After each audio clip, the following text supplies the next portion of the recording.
C'est l'histoire vraie d'un homme avalé par un gros poisson, Jonas.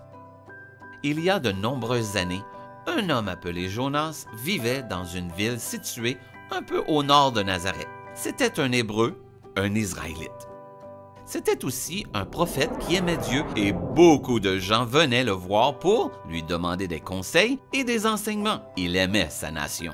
Un jour, Dieu a dit à Jonas, « Va à la ville de Ninive et donne-leur un message de ma part. Dis-leur qu'ils sont une mauvaise ville et j'ai l'intention de les punir pour avoir été si mauvais. » Jonas ne voulait pas aller à Ninive. Les gens qui s'y trouvaient étaient des Assyriens et des ennemis de son peuple vivant en Israël. Au lieu de cela, il a essayé de fuir Dieu. Il est descendu au port et est monté à bord d'un bateau.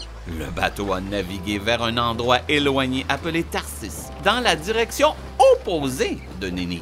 Jonas pensait s'être enfui, mais Dieu le surveillait. Dieu a envoyé une tempête féroce. La tempête s'est abattue sur le navire et d'énormes vagues ont commencé à le pousser. Les marins étaient très effrayés. Ils savaient que la tempête était si inhabituelle qu'elle devait avoir une raison particulière. Les marins pensaient que quelqu'un sur le bateau devait être la cause de la tempête. Ils ont commencé à jouer pour voir s'ils pouvaient choisir l'homme à blâmer. Pendant que les marins faisaient cela, Jonas était dans sa cabine, il dormait profondément. Bientôt, les marins décidèrent que l'homme à blâmer pour la tempête était Jonas. Alors, ils vinrent et frappèrent à sa porte. « Réveille-toi » s'écria-t-il. « Pourquoi ne pries-tu pas ton Dieu ?» Jonas savait que la tempête était de sa faute et confessa « Je suis un Hébreu et prophète de Dieu. J'ai désobéi et je m'enfuis loin de lui. » Les marins effrayés demandèrent « Que devons-nous faire? Si tu restes sur le bateau, nous allons bientôt couler et nous allons tous nous noyer. »« La tempête est de ma faute, » dit Jonas. « Jetez-moi du bateau. » Les marins ne voulaient pas que Jonas meure, mais pour épargner leur vie, ils l'ont jeté par-dessus bord. La tempête s'est immédiatement arrêtée. Jonas a coulé et s'est enfoncé dans la mer. Tout semblait perdu. Tout espoir était perdu. Mais Dieu n'en avait pas fini avec Jonas. Dieu a envoyé un grand poisson qui a ramassé Jonas dans sa bouche et l'a avalé. Soudain, Jonas s'est retrouvé vivant, mais il était maintenant dans un énorme estomac.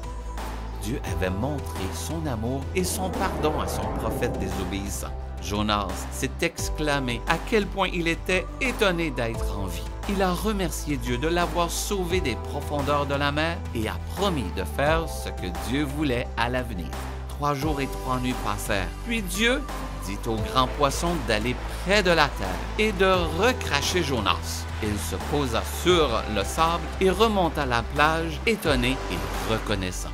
Lorsque Jésus est venu dans notre monde, il a expliqué que, tout comme Jonas était 3 jours et 3 nuits dans le ventre de la créature marine, il serait 3 jours et 3 nuits mort dans le tombeau. De même que Jonas a été sauvé de la mer après 3 jours, de même Jésus ressusciterait d'entre les morts. Et c'est parce que Jésus est vivant que nous pouvons, nous aussi, connaître l'amour et le pardon de Dieu.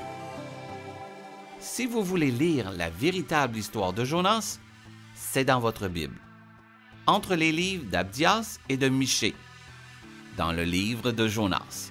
Bye bye!